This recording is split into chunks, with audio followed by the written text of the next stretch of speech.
This Week, your weekly program where we analyze the major developments across the continent, from politics to culture.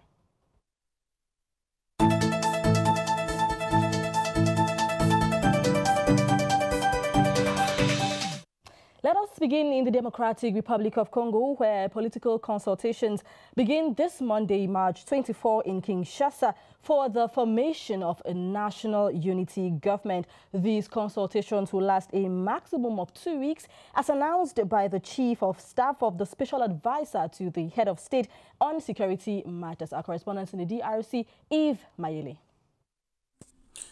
La situation sécuritaire dans l'est de la République démocratique du Congo demeure préoccupante. Une situation qui rend les secteurs politiques congolais instables.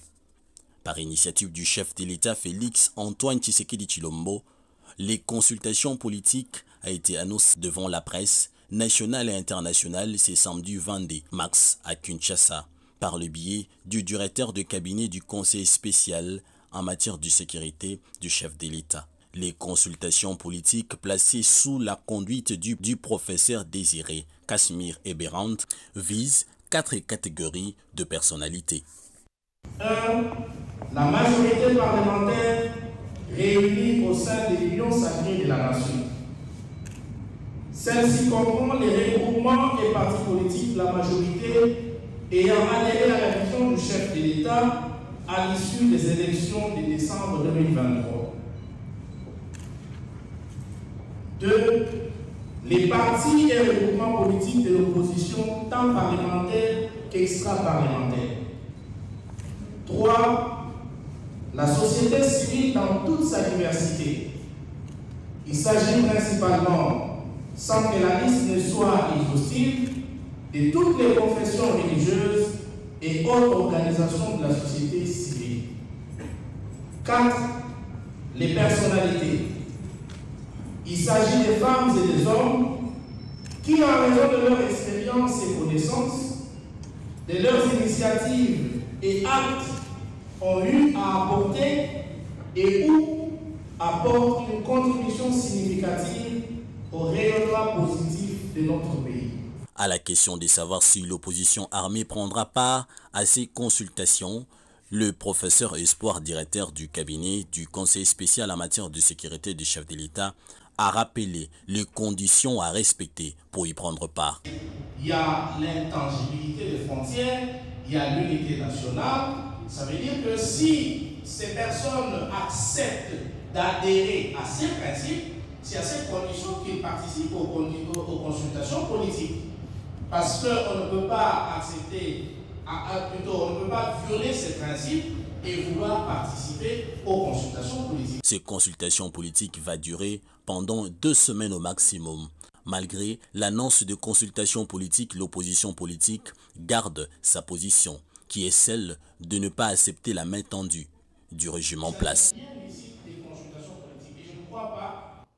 Still concerning the Democratic Republic of Congo, Angola has announced its withdrawal from mediating the escalating conflict in eastern DRC, with another African nation expected to assume the role. President João Lourenço, who has been facilitating peace efforts between the DRC and Rwanda, cited the need to focus on broader African Union priorities as the reason for stepping down. Now, this decision follows the collapse of planned talks in Rwanda after the M23 rebels backed by Rwanda withdrew due to recent European Union sanctions. The conflict has intensified, with M23 capturing key cities and leading to severe humanitarian crisis. The rebels have, however, announced their withdrawal from some of the captured cities in order to respect the peace process.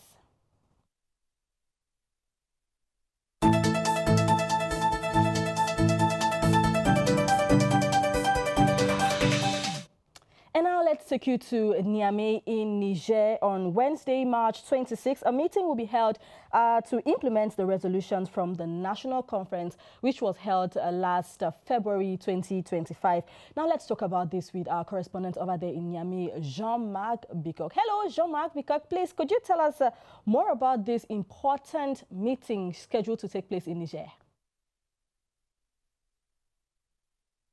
Bonjour Joy et bonjour à tous les téléspectateurs de Global LTV.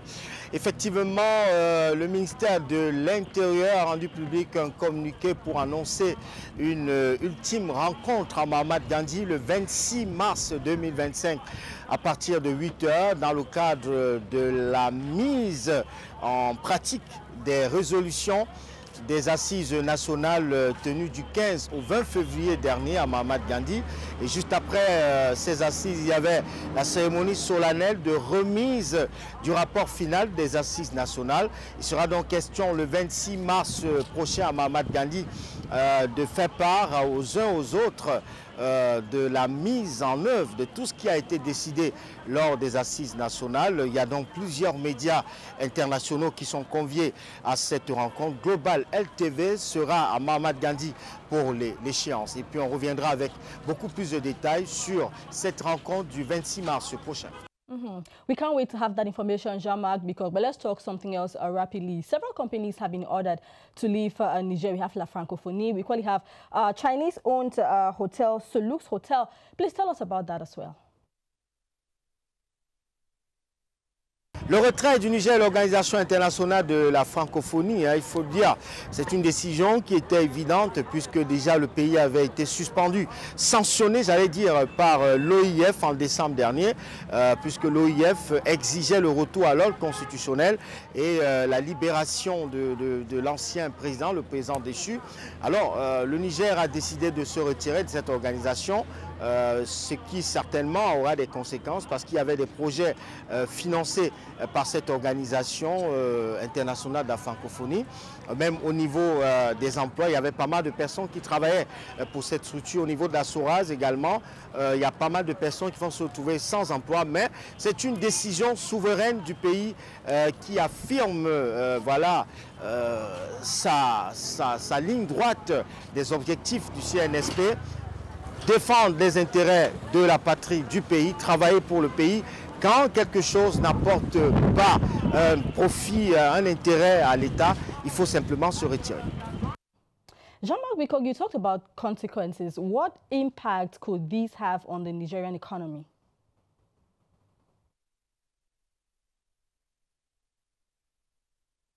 L'actualité au Niger, c'est aussi la suspension, la fermeture de la SORAS, le départ du Niger, le retrait du Niger de l'Organisation internationale de la francophonie, la fermeture de l'hôtel Solux, entre autres, des décisions fortes du Conseil national pour la sauvegarde de la patrie, qui vient encore confirmer sa souveraineté, où le pays prend lui-même ses décisions sans être influencé par quelqu'un. Il se passe simplement que le pays a vécu pendant près d'une semaine une pénurie d'essence, une situation très compliquée qui était une pilule difficile à avaler puisque les populations devaient passer des heures pour avoir du carburant et parcourir même plusieurs stations à la recherche du carburant. Donc l'État a pris une décision forte de suspendre la SORAS et tout son personnel, également l'hôtel Solus qui appartenait aux Chinois qui a été fermé. Une décision qui arrive donc à menuiser ce problème de pénurie de carburant au Niger où la situation est sous contrôle désormais. We do thank the government of Niger for rapidly handling the fuel crisis. We do remind you that this was happening in the middle of the Ramadan period, a very crucial period for the Muslim community over there in Niger. This is Africa This Week. We'll be right back.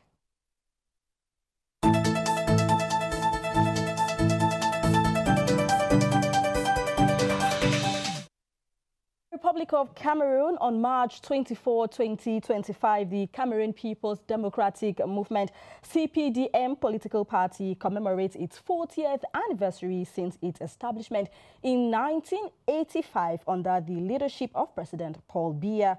Like in previous years, during the party's anniversary commemoration, celebrations are held nationwide with party officials organizing rallies, prayer sessions and public gatherings to honor the party's achievements over the past 4 decades now as ruling party The CPDM emphasizes its commitment to peace, unity and progress while also acknowledging challenges such as youth unemployment and ongoing regional conflicts. As the nation approaches the upcoming presidential election, the party is calling for continued support to ensure a transparent and decisive victory for its candidate, President Paul Biya.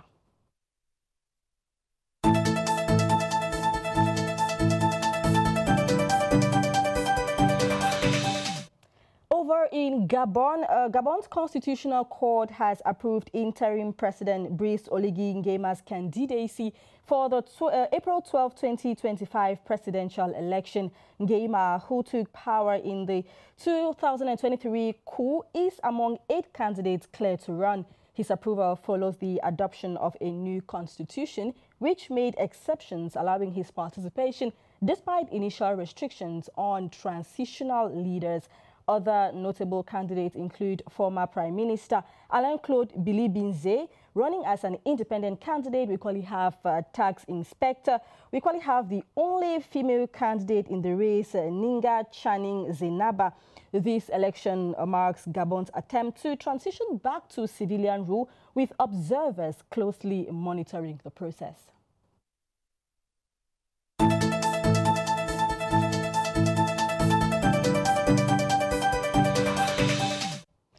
Let's take you to the land of men with integrity. I'm talking about Burkina Faso.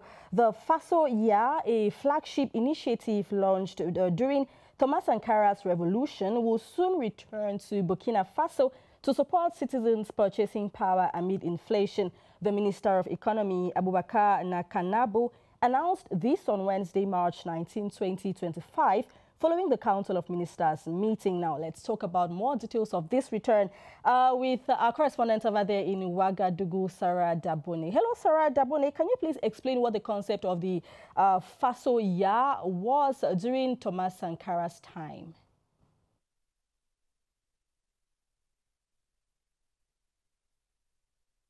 Oui, salut Joyce, salut chers téléspectateurs de Global LTV. Alors, à l'époque de Thomas Sankara, les Faso Yar, qui veut dire les marchés du Faso, étaient des magasins d'État destinés à vendre des produits de première nécessité comme le riz, le sucre et l'huile à des prix subventionnés. L'objectif était de rendre ces produits accessibles à tous, en particulier aux populations les plus pauvres, tout en luttant contre la spéculation et la vie chère. Ce concept s'inscrivait dans une politique de justice sociale et d'autosuffisance économique visant à réduire la dépendance du Burkina Faso vis-à-vis des importations et à promouvoir les productions locales. That seems like a good initiative, Sarah Dabone. But how did the people of Burkina Faso react to this announcement?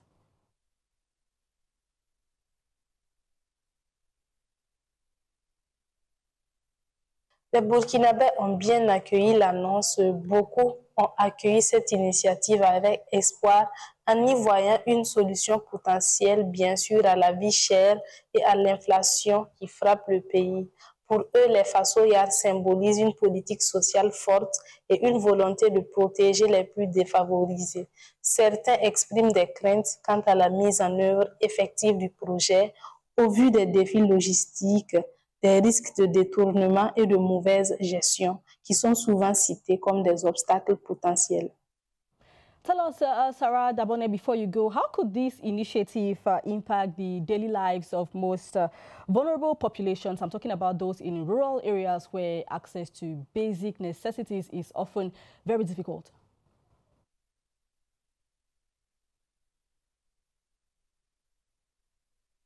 Oui, le retour des Faso Yar pourrait avoir un impact positif sur les populations vulnérables, en particulier ceux qui sont en milieu rural où l'accès aux produits de première nécessité est souvent limité et coûteux. En proposant des produits à des prix subventionnés, cette initiative pourrait soulager le pouvoir d'achat des ménages les plus modestes et réduire les inégalités d'accès aux biens essentiels.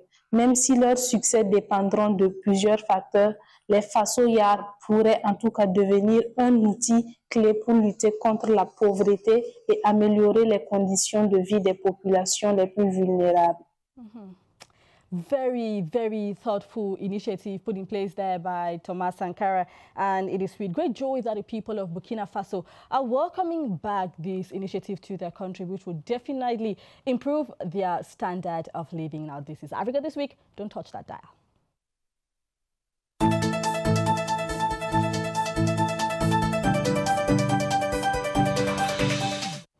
And now let's take you to Tunisia. Tunisia has officially withdrawn from the African Court on Human and People's Rights, revoking the court's jurisdiction over individual and NGO cases within the country. The government has not given any specific reason for this move, but it has sparked concerns among human rights organizations. Critics argue that this step undermines the court's ability to hold the government accountable for alleged human rights violations. The decision follows a series of legal actions, including a ruling by the court urging Tunisia to provide medical care and legal representation to detained opposition figures.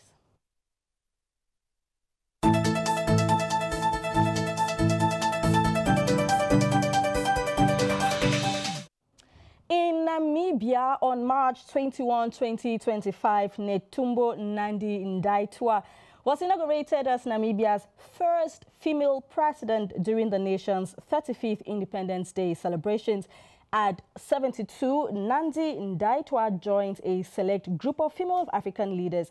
In her inaugural address, Nandi-Ndaitwah committed to good governance, regional cooperation, and addressing climate change, while also focusing on economic diversification and reducing youth unemployment. The new president appointed a streamlined cabinet, including Erika Shafuda as finance minister and Lucia Witbooi as vice president. The cabinet comprises a total of 14 ministers and 7 deputies. The inauguration was equally attended by several African heads of state, including leaders from Angola, South Africa, and Tanzania, marking a significant milestone in Namibia's political history.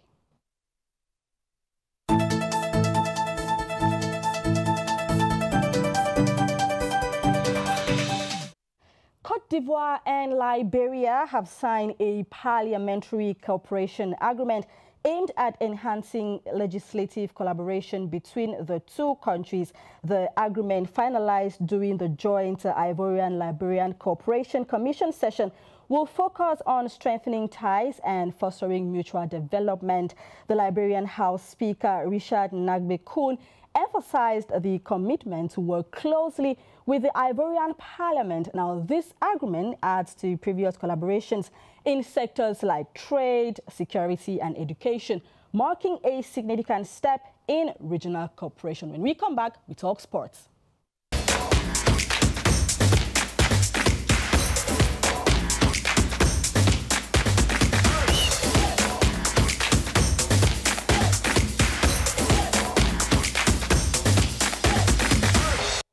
And in sports, ladies and gentlemen, we are going to talk about the 2026 World Cup qualifiers, the CAF 2026 World Cup qualifiers. And we have no other person here to talk about this sports page, but Peter Golakuji. Hello, Peter Golakuji. Welcome to the program. Merci, Joy. We are talking about the 5th and 6th days of the AFCON, of the CAF World Cup qualifiers. Please tell us about some of the surprises and the general results of the 5th day. Voilà. On va s'intéresser bien sûr à la 5e journée des éliminatoires de la Coupe du Monde 2026. On va commencer avec le groupe A, Joy, le groupe A justement qui est dominé par les pharaons d'Égypte qui conservent après la 5e journée la place de leader de ce groupe-là. Le groupe B, quant à lui, on voit un peu un Sénégal qui est titubant, voilà, on va le dire ainsi, qui n'arrive pas encore à se démarquer. Et on va rappeler au passage pour le bien des téléspectateurs que la phase des éliminatoires de la Coupe du Monde 2026, il n'y aura qu'un seul par poule qui sera qualifié pour la Coupe du Monde. Donc, ce n'est pas les 2 premiers, mais ce sont les premiers uniquement. There's no best second. Voilà, il n'y a pas de seconde place, Joy. C'est uniquement le premier de chaque poule qui sera qualifié pour le Mondial de 2026. Donc, il est important pour les pays de se démarquer vraiment au cours de cette phase de poule pour espérer participer à la Coupe du Monde. Donc, le Sénégal peine jusqu'à aujourd'hui à se démarquer dans son groupe, le groupe B, qui a pour leader le Soudan. Vous voyez, ce ne sont pas des pays qui, 10 ans en arrière, étaient connus, voyez-vous, sur la scène africaine, dans le milieu du football. Mais aujourd'hui, ce sont des équipes qui sont en train de monter en puissance. C'est la même chose, hein, pratiquement avec le groupe C, avec l'Afrique du Sud, qui est premier de ce groupe-là. Depuis que Hugo Bros a pris les rênes de l'Afrique du Sud, on voit un peu que les Sud-Africains, d'ailleurs, on se rappelle de la CAN en Côte d'Ivoire, où l'Afrique du Sud a terminé 3e. Vous voyez, c'est une équipe qui, au fur et à mesure, se dévoile, se révèle sur la scène continentale. Et cette première place, voyez-vous, du groupe C le prouve à suffisance. Dans le groupe D, le Cameroun a été détrôné après son match nul face à l'Eswatini. On va dire que les Poulains de Marc Brice n'ont pas fait une grande prestation face à l'Eswatini et a perdu, voyez-vous, sa place de leader de ce groupe-là au profit du Cap-Vert qui a été vainqueur. On va aussi dire que si le Cameroun réussit à battre la Libye, voyez-vous, à Yaoundé, elle pourra reprendre sa place de leader de ce groupe-là. Mais il faudra aussi, hein, au même moment que le Cap-Vert perde contre l'Angola, et ce qui n'est pas toujours chose évidente parce que le Cap-Vert, c'est quand même une solide équipe jusqu'ici. Le Maroc, dans le groupe E, Joy est leader de son groupe. Normalement. Voilà, le Maroc déroule. Hein, on va dire que le Maroc n'a pas jusqu'ici eu de grandes difficultés. Le Maroc déroule, il est donc premier et conforte la première place du groupe E. Dans le groupe F, la bataille est serrée entre la Côte d'Ivoire et le Gabon. On se rappelle que le Gabon a vaincu le Seychelles 3-0, c'était samedi dernier, avec un doublé de Pierre-Emerick Aubameyang qui revient aussi en force. On va dire que les Panthères du Gabon n'ont pas eu leur avant-centre depuis lors, mais depuis son retour, on voit que les choses sont en train de revenir de ce côté-là. Et du côté de la Côte d'Ivoire, vainqueur de la Coupe d'Afrique des Nations à domicile, c'est pas toujours ça, on les attend un peu plus. Vous savez, pour un champion d'Afrique, on s'attend à ce que, voilà, que les matchs coulent, voilà, qu'il y ait des victoires, voyez-vous, mais c'est pas encore trop ça du côté des éléphants, mais on espère quand même qu'avec le coaching des Mess Faye, les champions d'Afrique vont revenir dans leur gloire d'antan, voyez-vous. Maintenant, le groupe G, le Mozambique, voilà, maintient la pression. C'est vrai que l'Algérie aussi, dans ce groupe-là, qui est leader, se démarque. Mais le Mozambique, c'est, vous voyez, des petits pays, on va dire petits pays, hein, parce qu'aujourd'hui, il n'y a plus de petites nations de football. Hein. Mais quand on dit petits pays, c'est par rapport à leur histoire et par rapport à ce qu'ils ont été avant. Vous voyez des pays comme ça qui tiennent tête aujourd'hui à l'Algérie, c'est quand même quelque chose de fort et quelque chose d'appréciable. Exactement. Donc aujourd'hui, avec la Tunisie qui maintient le cap dans son groupe H, vous voyez, ce sont des puissances qui sont aisées, si on va le dire, sur le plan footballistique sur le continent africain, continue de le démontrer à suffisance. Dans le groupe I, qui est d'ailleurs le dernier groupe, Joy, le Ghana. C'est quelque chose aussi qu'il faut apprécier ici à Africa This Week. Le Ghana, Joy, qui depuis a perdu ses lettres de noblesse en termes de football, est en train de revenir en force, en train de reconquérir son public sur la scène internationale. Bon, parlant du continent africain, eh bien, le Ghana est première de son groupe avec 12 points, à 2 points voilà, de son deuxième. Donc, c'est quelque chose aussi qu'il faut apprécier sur le plan continental. Le Ghana est vraiment en train de se relever. Donc, Joy, voilà un peu le résumé des groupes jusqu'ici, après la 5e journée des éliminatoires de la Coupe d'Afrique, de la Coupe du Monde 2026. Voilà. Yes, definitely. Pythagore Lakuje, I want to ask you for perspectives for the 5th day, but we are running out of time. So quickly tell us, what does Cameroon, because I'm very particular about Cameroon, it's the only team that surprised me. Is there like a possibility that Cameroon will qualify? Ouais, bon, on va dire que le Cameroun a beaucoup de possibilités de se qualifier. Déjà, à l'avantage du domicile, on est chez nous.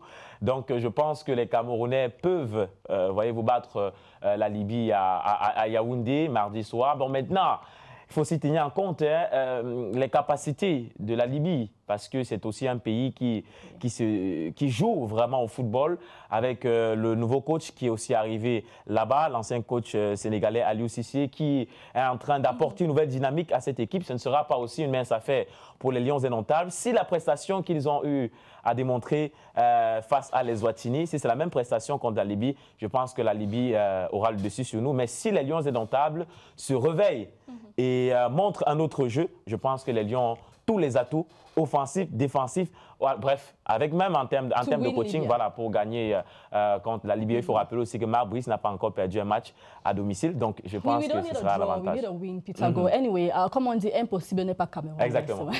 Thank you, Pythagore Lakuje. Thank you, ladies and gentlemen, for watching this edition of Africa This Week. Until we meet again next week, stay tuned to this channel for your daily dose of information and entertainment. Bye-bye.